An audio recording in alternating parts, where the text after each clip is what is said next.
Bonjour et bienvenue dans la première partie de cette histoire de l'Amérique latine à travers les arts. Notre parcours nous emmènera des arts précolombiens à la période postcoloniale. L'art des Olmecs, première grande civilisation préhispanique, a largement influencé les civilisations suivantes. Les Olmecs étaient surtout connus pour leur maîtrise de la sculpture. Comme ces monumentales statues de pierre représentant des têtes casquées, sans doute de grands dirigeants.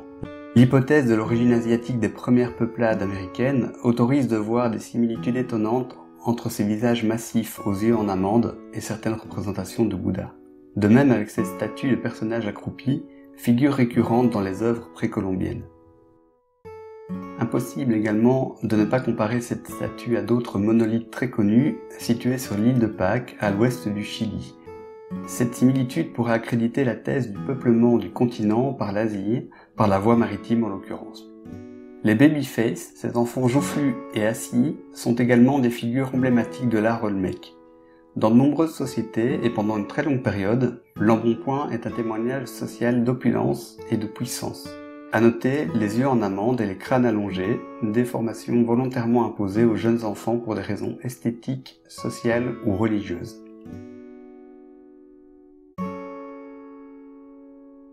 La fonction funéraire est très importante dans les arts précolombiens, comme avec cette statue en jadéite du seigneur de Las Limas, où la figure masculine porte sur ses genoux un bébé jaguar.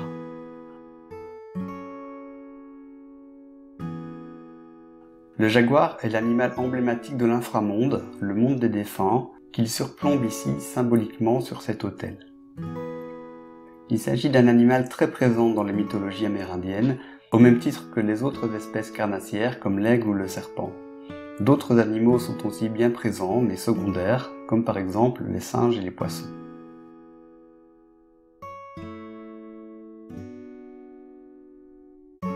Ici les vestiges de la ville de San Lorenzo.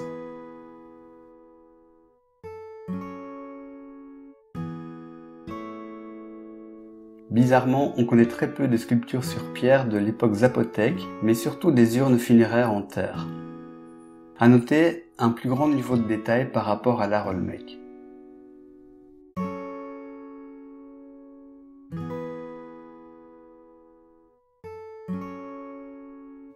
Il n'est pas interdit de voir, dans les représentations de ces personnages, des similitudes avec les coiffes faites de plumes des Indiens d'Amérique du Nord.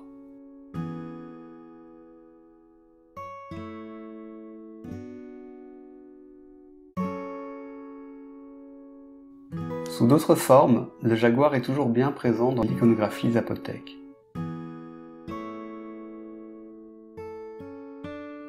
Comme ici dans cette représentation anthropomorphe. Ici aussi une autre représentation anthropomorphe d'un animal mythologique, le dragon.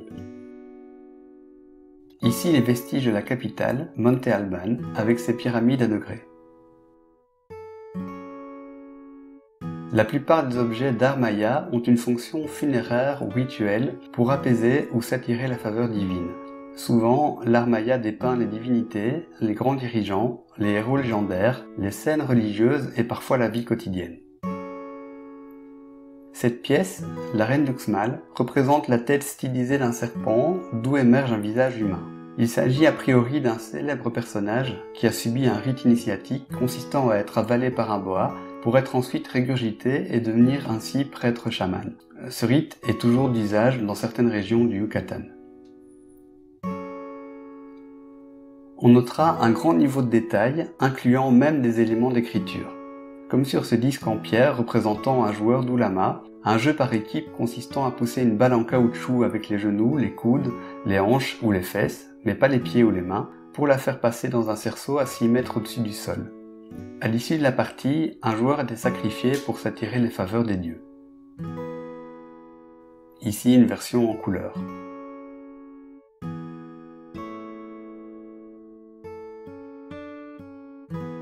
Les disques sont des pièces récurrentes dans l'art maya. On peut y admirer la grande faculté des Mayas à utiliser les espaces des figures géométriques, comme par exemple les cercles concentriques contenant des éléments d'écriture.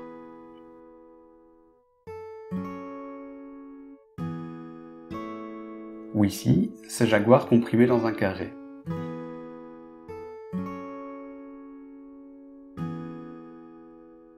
ou encore ces personnages repliés en une forme monolithique.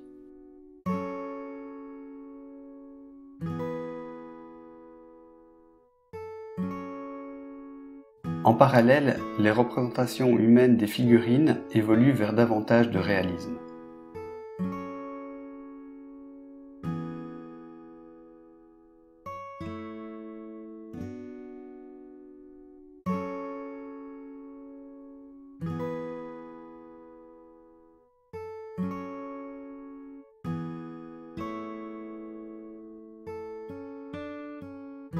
À droite, un personnage en plein acte d'automutilation.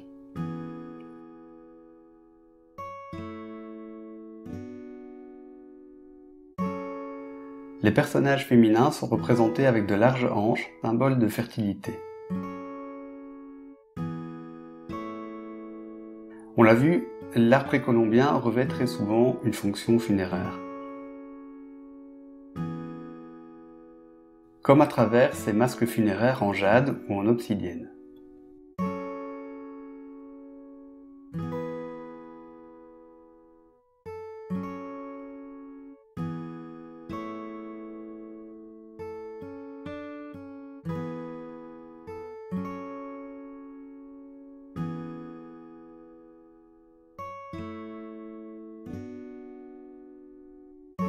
Les poteries mayas sont également remarquables. Ici encore, le jaguar, animal emblématique de l'inframonde. À droite, un vase peint de style chama. Les bas-reliefs étaient peints également.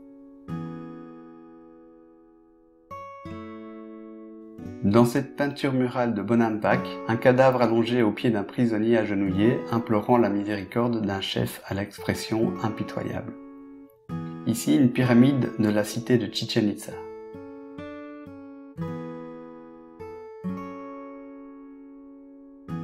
L'art aztèque est l'héritier de plus de 30 siècles de civilisation mésoaméricaine.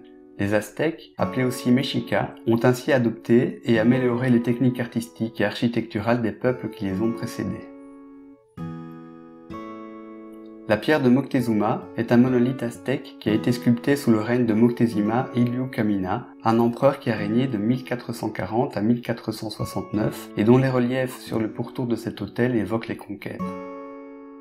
La pierre du soleil est une des œuvres les plus importantes de l'art aztèque. Cet autel est composé de 8 cercles concentriques et contient de nombreuses références à la théorie expliquant la formation de l'univers, dont les calendriers. Le monolithe de Tlahtlicutli est la plus grande sculpture monolithique aztèque retrouvée à ce jour. Il mesure 3,62 m de long sur 4,19 m de large pour une épaisseur maximum de 40 cm et pèse 12,35 tonnes. Il s'agit d'une représentation féminine de la divinité Tlahtlicutli dont la principale fonction était de dévorer les cadavres et d'en régénérer une vie nouvelle dans sa matrice. On notera ici aussi l'art de compresser une figure dans un espace géométrique. Les sculptures en bas-relief pouvaient être peintes, comme on peut le deviner ici malgré les outrages du temps. Quetzalcoatl, le serpent à plumes, est une des principales divinités mésoaméricaines. Déjà présent chez les Olmecs, nommé Kukulkan, dans la cité maya de Chichen Itza, il s'est vu attribuer au fil du temps nombre de pouvoirs. Créateur du soleil et de la lune, sauveur de l'humanité, patron des artisans, inventeur de l'écriture et gardien du savoir religieux. Ce monument représente une femme décapitée et partiellement démembrée, avec des attributs qui la mettent en relation avec la terre, la mort et les êtres surnaturels du ciel nocturne. Il a été particulièrement identifié à la déesse Coatlicue, déesse mère des Mexicas et divinité de la terre. Cette iconographie peut être vue comme une représentation du cycle du sacrifice, mort et résurrection. Ici le fameux calendrier aztèque, toujours sous forme de disque à cercle concentrique.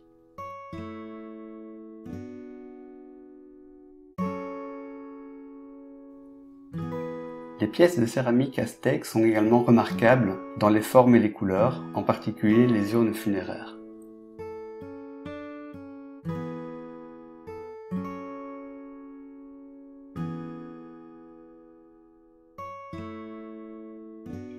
Les artisans aztèques excellaient aussi dans l'art du masque en pierre, hérité des Toltèques, dont on faisait un usage funéraire ou religieux.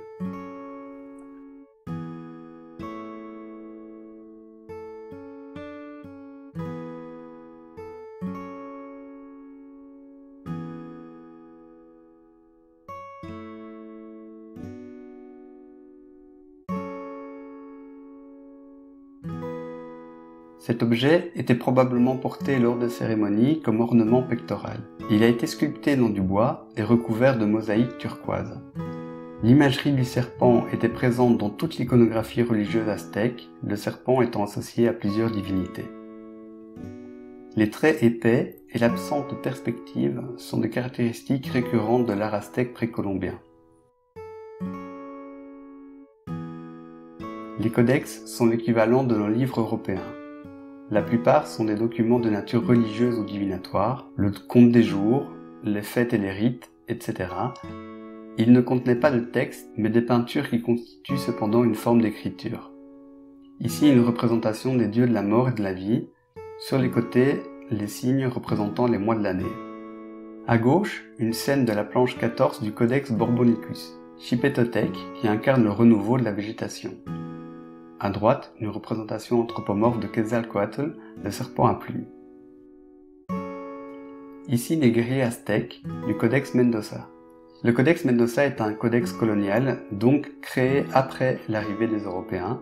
Il tient son nom du vice-roi de la Nouvelle-Espagne, Antonio de Mendoza, qui en était le commanditaire.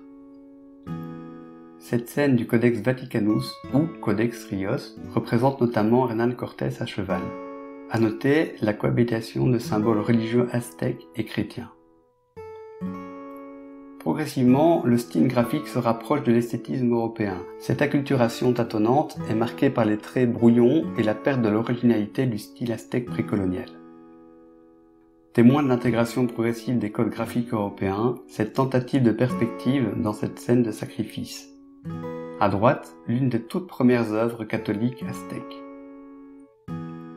L'art des Incas témoigne d'une certaine rigidité, particulièrement visible dans les figures minimalistes. Comme par exemple ces figurines en or et en argent.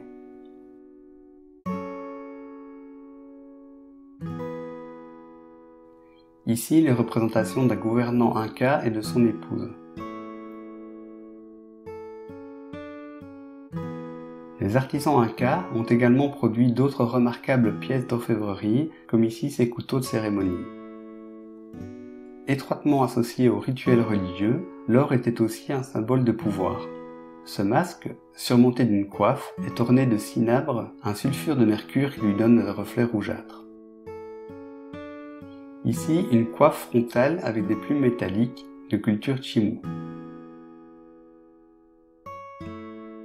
À gauche, une coupe en or incrustée de turquoise ayant probablement servi à des rites sacrificiels.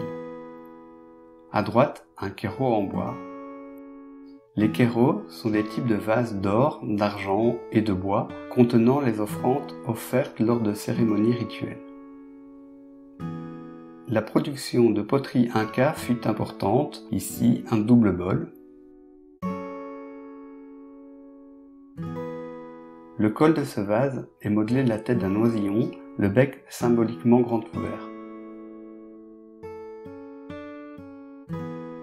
Ici un vase chanteur à double panse, l'une d'elles étant ornée d'un petit oiseau, probablement utilisé aussi comme instrument. Ici une urne décorée de motifs abstraits.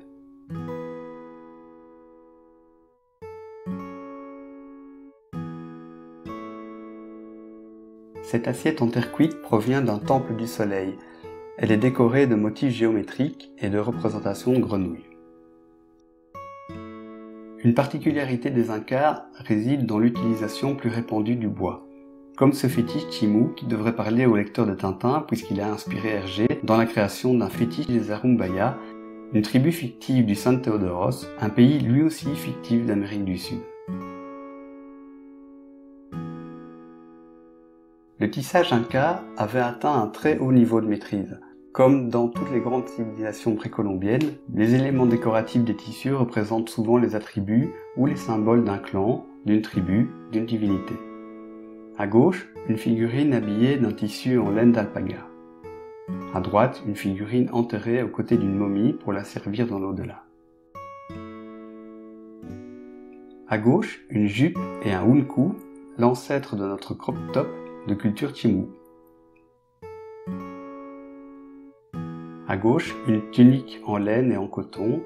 À droite, une tapisserie avec des crabes et des poissons entrelacés. Enfin, impossible de clore le chapitre Inca sans une vue de la cité de Machu Picchu. Pendant la période coloniale, un mélange de traditions amérindiennes et d'influences européennes a produit un art chrétien très particulier connu sous le nom d'art indo-chrétien. Par exemple, cette croix du couvent d'Acolman a été sculptée par un artiste indigène sous la direction d'un frère augustin. Le tronc représente les armes du Christ, ces objets associés à la Passion, notamment un coq, un calice, une pince, une lance, une échelle, un clou et un crâne humain. Les objets sont isolés les uns des autres, montrant une affinité avec le système d'écriture pictographique aztèque. À gauche, la peinture dite de la Vierge de Potosí au Pérou présente une évocation de la Pachamama, la terre-mère, qui se superpose à une Vierge chrétienne sur un mont sacré. Au pied de la colline, Huayna Capac, troisième empereur de l'Empire Inca, arbore tous les attributs caractéristiques de son rang, ainsi qu'une croix chrétienne dorée dans la main droite. Son aspect doré lui confère une valeur double. Du point de vue occidental, il symbolise la lumière céleste et divine, mais suppose également le pouvoir de l'or. Du point de vue andin, sa représentation en parure dorée évoque sa porte sacrée vouée à la vénération du dieu soleil. À droite, le portrait d'une sœur du couvent Santa Clara de Puebla préfigure l'art iconographique religieux mexicain. L'art pictural latino-américain a été fortement influencé par la peinture baroque espagnole, portugaise, française et par l'âge d'or de la peinture néerlandaise. À droite, se détaille d'une fresque murale de l'école de Cusco témoignant du mélange des cultures andines et européennes. L'école de Cusco est considérée comme le premier centre de peinture de style européen aux Amériques. Au XVIIe et au XVIIIe siècle, des professeurs d'art espagnols ont enseigné aux artistes quechua à peindre des images religieuses basées sur les styles classiques et de la Renaissance. La figure de l'ange arquebusier est un grand classique de l'école de Cusco. L'ange est représenté avec une arquebuse au lieu de l'épée traditionnelle, vêtue de vêtements inspirés de ceux des nobles et des aristocrates andins. Ouvrons une parenthèse sur le travail d'Antonio Francisco Lisboa, dit Alejandrinho, sculpteur, tailleur de pierre et architecte du Brésil colonial. Avec un style lié au baroque et au rococo, il est considéré comme le plus grand représentant de l'art colonial au Brésil. Ici, une représentation dévotionnelle du Christ sur son chemin de croix et une statue d'Osée, un des 12 prophètes de l'Ancien Testament, tenant un parchemin avec un message qui invite à la réflexion et à la pénitence ou qui annonce la venue du Messie. Souhaitant dépasser les commandes traditionnelles de l'Église et du gouvernement, les peintres latino-américains ont de plus en plus souvent dépeint des scènes de la vie quotidienne, notamment sociale.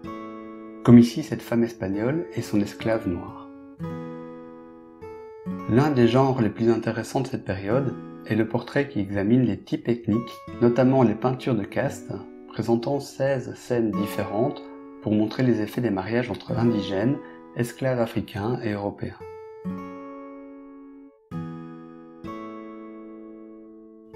Quelques artistes hollandais ont été envoyés dans les colonies pour réaliser des peintures de paysages, de plantes, d'animaux et d'indigènes, et ainsi populariser l'attrait pour ces contrées lointaines et nouvelles.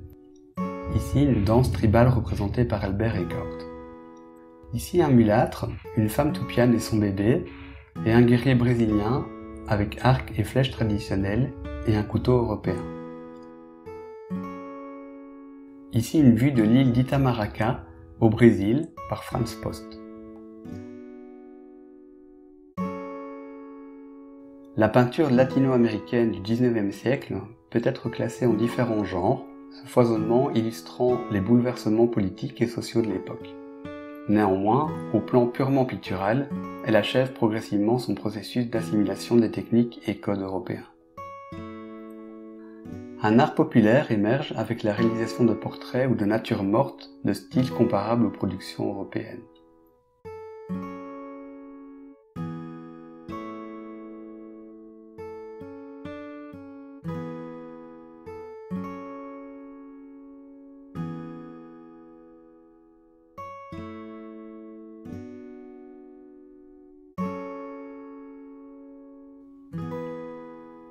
Les peintres paysagistes puisent également l'essentiel de leur inspiration dans les styles artistiques européens. Des peintres de la vie quotidienne s'attachent au pittoresque de la vie rurale. Ici, une halte à la campagne argentine. Un genre particulier émerge avec la copie de grands tableaux européens, comme ici avec cette revisite du radeau de la Méduse de Théodore Géricault par Victor Meirelles.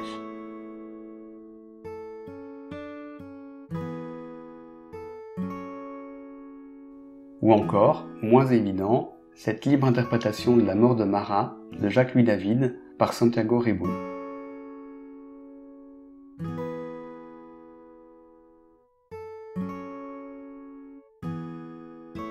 Cette première messe au Brésil, tableau le plus célèbre de Victor Meirelles, illustre une messe dite en 1500 pour marquer symboliquement la prise de possession de la Terra de Veracruz par la couronne portugaise et l'implantation de la foi catholique.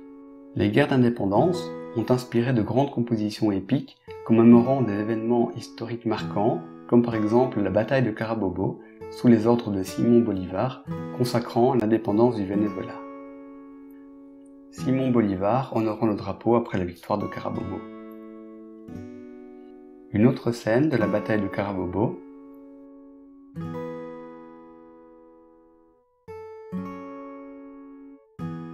La bataille de Chacabuco montre le général José de San Martín monté sur un cheval blanc sur un promontoire, observant l'avancée de ses forces sur le versant de Chacabuco en Argentine.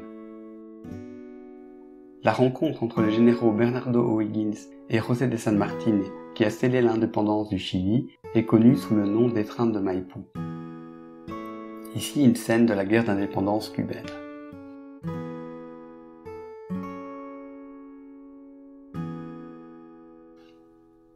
Les portraits des libérateurs Bernardo O'Higgins et Simon Bolivar.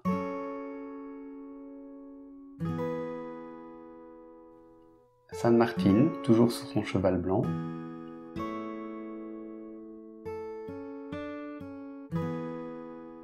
Bruxelles a également rendu hommage aux libérateurs sud-américains, notamment avec ce buste et cette statue équestre de Simon Bolivar, installés respectivement près de la gare du Nord et sur l'avenue Franklin Roosevelt.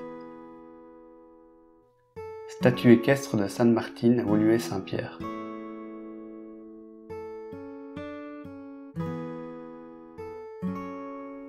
Courant dominant entre la fin du XVIIIe et le début du XIXe siècle en Europe, le romantisme est caractérisé par l'accent mis sur le subjectif et l'irrationnel, rejetant l'ordre et l'harmonie du néoclassicisme. Des scènes exotiques et des paysages puissants sont ainsi privilégiés, avec moult effets dramatiques, de lumière et de couleurs. Ce style est introduit dans les pays latino-américains par des voyageurs européens, comme ici avec ce tableau de Jean-Baptiste Debray, peintre français au Brésil. Las Tortilleras, œuvre de l'allemand Karl Nebel, au Mexique.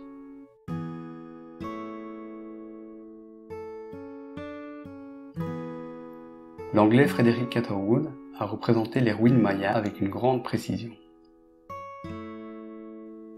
Ici, une lithographie du français Adolphe Jean-Baptiste Baillot représentant l'entrée du général Scott dans Mexico pendant la guerre opposant le Mexique aux États-Unis.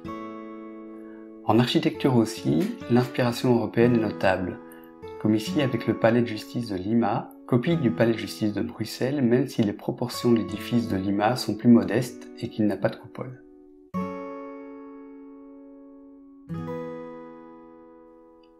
L'art occidental n'a pas subi d'influence sud-américaine notable au niveau pictural, mais a importé des représentations exotiques, comme par exemple dans le travail d'Henri Rousseau, peintre emblématique de l'art naïf.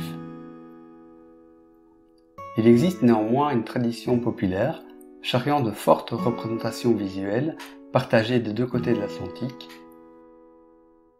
Le carnaval est un moment où, pendant quelques jours, le peuple a le droit de se moquer publiquement des puissants, déployant largement caricatures et déguisements, comme ici en Bolivie.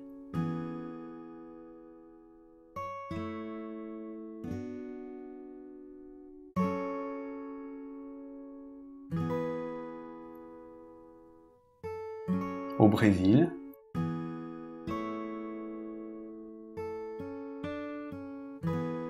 au Chili,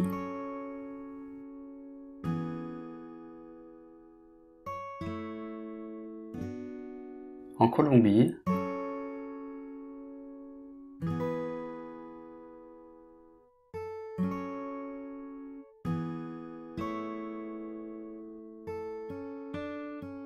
au Pérou,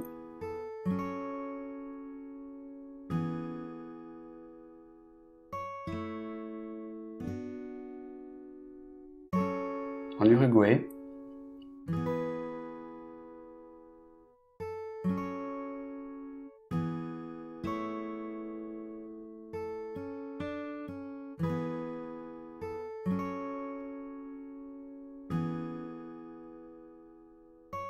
ici la fête des morts au Mexique,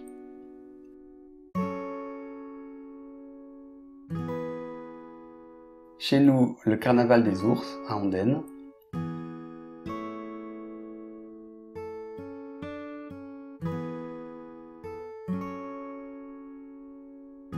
Binche,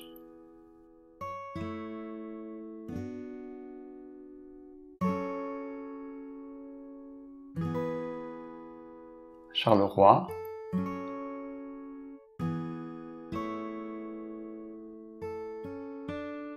Tilf,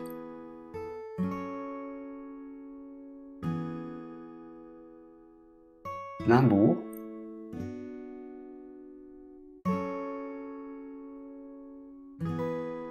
Halle,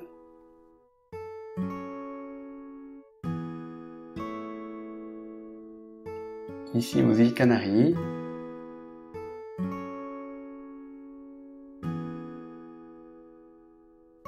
à Copenhague,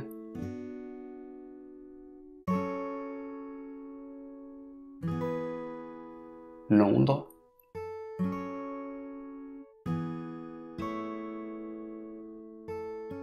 Nice,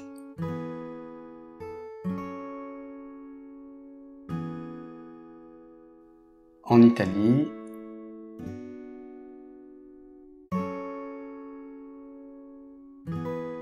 et à Venise.